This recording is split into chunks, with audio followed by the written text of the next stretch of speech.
इस समय क्रेमलिन में एक ठंडी हवा बह रही है। और नहीं, यह रूसी सर्दी नहीं है।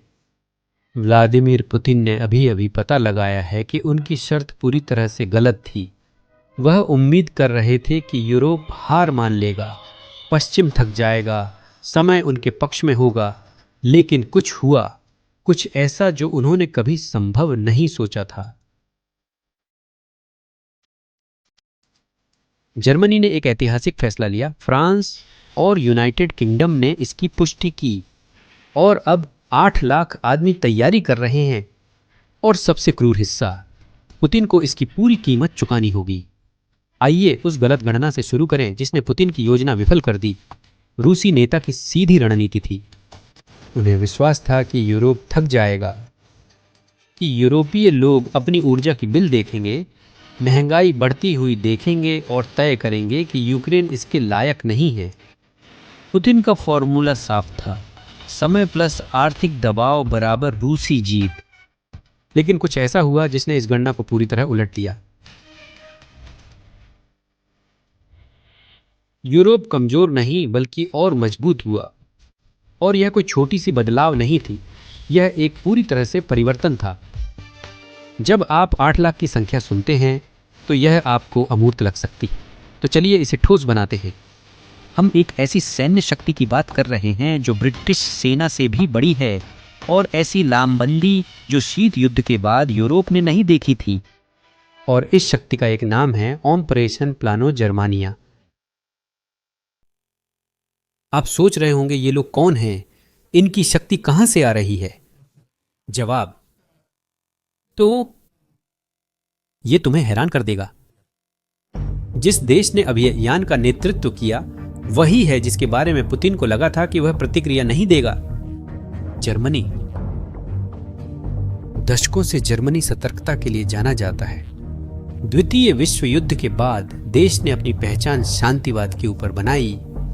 संघर्ष से बचना, हमेशा बातचीत करना, कभी भी तनाव न बढ़ाना। जब यूक्रेन में युद्ध शुरू हुआ तो जर्मनी को हेलमेट भेजने में भी महीनों लग गए। हाँ, सिर्फ हेलमेट। पुतिन ने देखा और निष्कर्ष निकाला कि जर्मनी में युद्ध की हिम्मत नहीं है। समय ने साबित किया कि वह गलत था, क्योंकि जर्मन समाज में कुछ बदल गया था और यह कोई छोटा बदलाव नहीं था, यह बहुत गहरा था।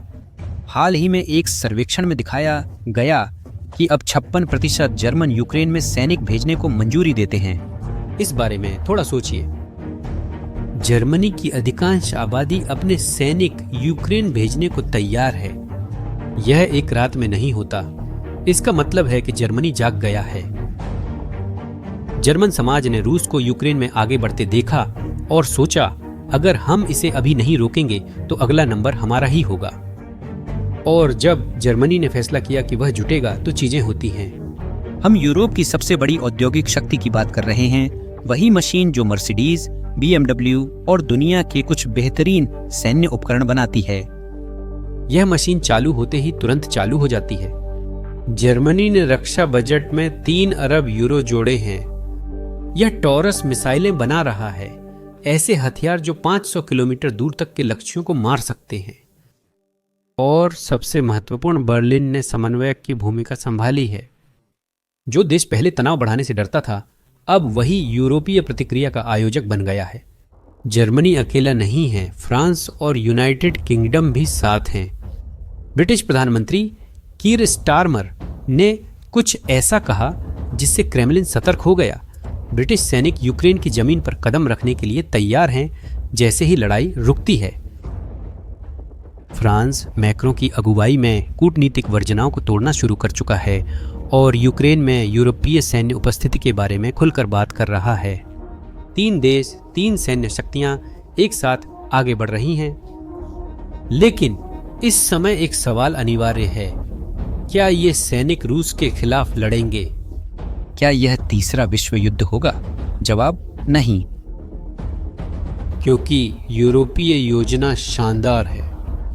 इस योजना को समझने के लिए मैं आपको यूक्रेन की एक सामरिक समस्या दिखाता हूं। यूक्रेनी सेना के पास अपनी कुछ सबसे बेहतरीन ब्रिगेड, सबसे अनुभवी सैनिक, सबसे अच्छी तरह से प्रशिक्षित इकाइयां हैं। लेकिन क्या आप जानते हैं कि ये सैनिक कहाँ हैं? वे बेलारूस सीमा पर बस पहरा दे रहे हैं, एक ऐसे हमले का इंतजार कर रहे हैं जो शायद कभी ना हो। कारण? रूस और बेलारूस कभी भी दूसरा मोर्चा खोल सकते हैं, तो यूक्रेन के पास ज्यादा विकल्प नहीं है। उन्हें अपनी इन विशेष सैनिकों को वहीं पर तैनात रखना पड़ता है, जबकि असली युद्ध डोनबास में 600 किलोमीटर दक्षिण में हो रहा है। ये ऐसे है जैसे टॉप खिलाड़ी बेंच पर हों और आप मुश्किल मैच खेलें। यूरोप ने इसे देखा और इसमें एक मौका देखा। योजना इस प्रकार है, यूरोपीय सैनिक उत्तरी सीमा संभालते हैं, कीव की सुरक्षा सुनिश्चित करते हैं, पीछे की रक्षा करते हैं और रक्षात्मक काम करते हैं। और उन यूक्रेनी एलीट ब्रिगेड्स का क्या होता है जो उत्तर में फंसी हुई थीं? उन्हें मुक्त कर दिया जाता है। वे सभी और वे सीधे पूर्वी मोर्चे पर जाती हैं। इसका प्रभाव कल्पना कीजिए। दर्जनों हजार अनुभवी सैनिक जो पहले ही लड़ चुके हैं और इलाके को जानते हैं, एक साथ डोनबास पहुंच रहे हैं। यह शक्ति संतुलन को रातों रात बदल देता है। यूरोप बिना एक भी गोली चलाए पूरा का पूरा एक सेना योगदान देता है। यही है एस्कुडो नॉर्टे की रणनीति। सरल, शानदार और अंतर्राष्ट्रीय कानून के तहत पूरी तरह से कानूनी। क्योंकि यूरोपीय सैनिक युद्ध क्षेत्र में नहीं होंगे, वे सुरक्षित क्षेत्र में होंगे, जिससे यूक्रेन अपनी खुद की लड़ाई और अधिक कुशलता से लड़ सकेगा। पुतिन थकावट और घर्षण युद्ध पर दांव लगा रहे थे। यूरोप ने अभी अभी उनसे यह बढ़त छीन ली है। लेकिन इस कहानी में एक ऐसी बात है जो अपनी विडंबना में लगभग काव्यात्मक है। क्या याद है मैंने कहा था पुतिन को इसकी कीमत चुकानी होगी? और देखिए, मेरा सच में यही मतलब था। यह कोई रूपक नहीं था। यूरोप ने लगभग 300 अरब डॉलर की रूसी संपत्ति को फ्रीज कर दिया है। यह रूस के सेंट्रल बैंक का पैसा है जो यूरोप में निवेशित था। जब युद्ध शुरू हुआ तो यूरोपीय संघ ने सब कुछ फ्रीज कर दिया। अब यहाँ है असली चाल। यह पैसा पड़ा है, पर इस पर ब्याज बनता है, जिसे यूरोप ने यूक्रेन की मदद में लगाने का फैसला किया है। हर साल लाखों करोड़ों डॉलर ट्रांसफर किए जा रहे हैं। गोली बारूद, drone, patriot air defence system खरीदे जा रहे हैं। पुतिन सचमुच उन हथियारों की फंडिंग कर रहे हैं जो उनके अपने ही सेना के खिलाफ इस्तेमाल हो रहे हैं। हर मिसाइल जो किसी रूसी पोजीशन पर गिरती है, हर ड्रोन जो एक टैंक को तबाह करता है, वो रूसी पैसों से ही खरीदा गया है। यह विडंबना बहुत गहरी है, ध्यान दें। रिपोर्ट्स के मुताबिक रूस हर महीने अपनी एक पूरी डिवीजन के सैनिक खो रहा है। पैसा जो रूसी अर्थव्यवस्था पुनर्निर्माण में लग सकता था, अब इन नुकसानों को बढ़ाने में इस्तेमाल हो रहा है। लेकिन कहानी तब और भी दिलचस्प हो जाती है जब हम पुतिन के सहयोगियों की ओर देखते हैं, क्योंकि जहां यूरोप एकजुट हो रहा है, वहीं रूस यह जान रहा है कि भू राजनीति में दोस्ती की भी एक कीमत होती है। आइए चीन के बारे में बात करते हैं। उदाहरण के लिए, आधिकारिक रूप से रूस और चीन की साझेदारी असीमित है। यही शी जिनपिंग और पुतिन ने आक्रमण से कुछ हफ्ते पहले घोषणा की थी, एक अनंत मित्रता पश्चिम के खिलाफ भाई। लेकिन असल में, खैर, यह एक अलग कहानी है।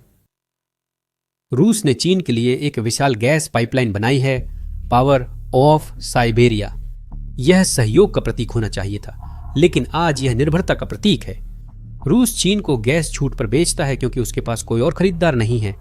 चीन यह जानता है और इसका फायदा उठाता है। दूसरी पाइपलाइन के लिए योजनाएं हैं, लेकिन चीनी लोग जल्दी में नहीं हैं। वे और भी बड़ी छूट चाहते हैं। रूस के पास मोलभाव की ताकत नहीं है और व्यापार की स्थिति और खराब है। चीन स्मार्टफोन, कारें, उन्नत तकनीक निर्यात करता है। रूस गैस, तेल और खनिज निर्यात करता है, यानी कच्चा माल। यह रिश्ता उपनिवेशी बन गया है। रूस सस्ते संसाधनों का आपूर्ति करता है। चीन वह औद्योगिक शक्ति है जो शर्तें तय करता है और भी है। रूसी व्यापार में चीनी युआन ने डॉलर की जगह ले ली है। यह पश्चिम पर जीत जैसी लगती है ना? लेकिन व्यवहार में इसका मतलब यह है कि अब रूस चीनी बैंकिंग सिस्टम पर निर्भर है। चीनी सरकार रूसी पैसे के प्रवाह को नियंत्रित करती है। अब एक बात है जो पुतिन के लिए और भी ज्यादा दर्दनाक होनी चाहिए। आखिरकार चीन और ज्यादा मदद क्यों नहीं कर रहा है? वह हथियार सैन्य तकनीक असली समर्थन क्यों नहीं भेजता? और इस सवाल का जवाब यूरोप में है, वही यूरोप जो 8 लाख सैनिकों को जुटा रहा है, क्योंकि अब 49% जर्मन चीन को आर्थिक खतरे के रूप में देखते हैं और यूरोप चीन को एक साफ संदेश भेज रहा है, अगर आप रूस का सैन्य समर्थन करते हैं तो हमारी व्यापारिक साझेदारी खत्म हो जाएगी। चीन अपनी तरफ से यह सब देखता है और निश्चित रूप से हिसाब लगाता है। एक तरफ रूस है जो एक लगातार कमजोर होता साझेदार है जो छूट पर खरीदता है। दूसरी तरफ यूरोपीय संघ है जो दुनिया का सबसे लाभकारी बाजार है। चुनाव स्पष्ट है। तो चीन क्या करता है? वह कुछ ऐसे उपकरण भेजता है जिनके कई उपयोग हैं। सेमीकंडक्टर जो ड्रोन में इस्तेमाल हो सकते हैं, ऐसे पुर्जे जिनका नागरिक उपयोग भी है लेकिन सैन्य उपयोग भी हो सकता है। वह इतना करता है कि रूस को पूरी तरह से नहीं छोड़ता, लेकिन वह समर्थन देने से बहुत दूर रहता है जिसकी पुतिन को जरूरत है। और उत्तर कोरिया? पुतिन उत्तर कोरिया से गोला बारूद मंगा रहे हैं, ऐसे गोले जो शीत युद्ध के समय से जमा हुए हैं, ऐसा उपकरण जिसे खुद उत्तर कोरिया भी इस्तेमाल नहीं करना चाहता। यह ताकत का संकेत नहीं है, यह निराशा का संकेत है। जबकि यूक्रेन को जर्मनी से टॉरस मिसाइलें मिल रही हैं, ऐसी मिसाइलें जो जरूरत पड़ने पर क्रेमलिन तक पहुंच सकती हैं। रूस प्योंगयांग से आई जंग लगी गोला बारूद का इस्तेमाल कर रहा है, जो बड़े रणनीतिक बदलाव को दर्शाता है। लेकिन अब असली सवाल आता है, यह ठीक कब होने वाला है? या फिर यह सिर्फ धमकी है ताकि पुतिन को बातचीत के लिए मजबूर किया जा सके? आइए हम ठोस संकेतों पर नजर डालते हैं। यूनाइटेड किंगडम ने पहले ही पुष्टि कर दी है, जैसे ही युद्ध विराम होगा ब्रिटिश सैनिक यूक्रेन में प्रवेश करेंगे। यह अगर नहीं जब है। जर्मनी ने विशेष रूप से यूक्रेन को समर्थन देने के लिए 2026 के बजट में 3 अरब यूरो रखे हैं। अगर यह दिखावा होता तो बजट में अरबों न रखते। ये भी एक संकेत है। मार्को रूबियो, डोनाल्ड ट्रंप के प्रतिनिधि, ने यूरोपीय गठबंधन के साथ बैठकें की। वो बाहर आकर बोले, बातचीत सकारात्मक रही, जो बहुत महत्वपूर्ण है, क्योंकि कुछ समय पहले तक स्थिति पूरी तरह अलग थी। एक शांति योजना गुप्त रूप से बातचीत के लिए तैयार की जा रही थी। उसमें 28 बिंदु थे और मूल रूप से यह यूक्रेन से आत्मसमर्पण करने के लिए कहता था, नाटो से बाहर निकलना, सेना को कम करना और क्षेत्र खोने को स्वीकार करना। यूरोप ने इस योजना को देखकर सख्त नहीं कहा और पूरी तरह सुधारने को कहा। नई योजना में 19 बिंदु हैं, लेकिन अब इसमें यूरोपीय सैन्य उपस्थिति, असली पश्चिमी गारंटी और वास्तविक सुरक्षा शामिल है। यूरोप ने खेल की दिशा बदल दी। पहले यूक्रेन का आत्मसमर्पण था, अब वह यूरोपीय सैनिकों और सुरक्षा गारंटियों की योजना है। यहां तक कि ट्रंप प्रशासन भी अब इस नई हकीकत को मान रहा है। जैसा आप देख सकते हैं, पुतिन ने दांव लगाया था। उसने दांव लगाया कि पश्चिम कमजोर, यूरोप बंटा हुआ है और समय उसके पक्ष में है। उसने अपनी ही प्रचार पर विश्वास किया, लेकिन हकीकत उसके सोचे हुए हर चीज के बिल्कुल उलट है। यूरोप ने हार नहीं मानी और खुद को हथियारों से लैस किया। जर्मनी ने शांतिवाद छोड़ सैन्य प्रतिक्रिया का नेतृत्व किया। नाटो बंटी नहीं बल्कि और फैली। इस बीच रूस खुद को और भी ज्यादा अलग थलग स्थिति में ला रहा है। वह ऐसे सैनिक खो रहा है जिन्हें वह वापस नहीं ला सकता, ऐसा पैसा खर्च कर रहा है जो उसके पास नहीं है, और ऐसे सहयोगियों पर निर्भर है जो दोस्ती के लिए भारी कीमत वसूलते हैं। उसे पता है कि विदेशों की उसकी संपत्ति अब उसके दुश्मन को फंड कर रही है। पुतिन तेज युद्ध चाहते थे पर लंबा युद्ध मिला। पश्चिम को बांटना चाहा पर यूरोप एकजुट हो गया। नाटो को कमजोर करना चाहा पर वह और बड़ा हो गया। क्रेमलिन में जो ठंडी हवा चल रही है वो सर्दी नहीं है, बल्कि हकीकत है जो दरवाजे पर दस्तक दे रही है। और आप क्या सोचते हैं? क्या यूरोप को वाकई यूक्रेन में सैनिक भेजने चाहिए या इससे संघर्ष बहुत ज्यादा बढ़ जाएगा? अपनी राय कमेंट्स में बताएं। अगर इस वीडियो ने आपको समझने में मदद की है कि क्या हो रहा है, तो इसे किसी ऐसे व्यक्ति के साथ साझा करें जिसे यह जानना जरूरी है। चैनल सब्सक्राइब करें ताकि आप विश्लेषण न चूकें।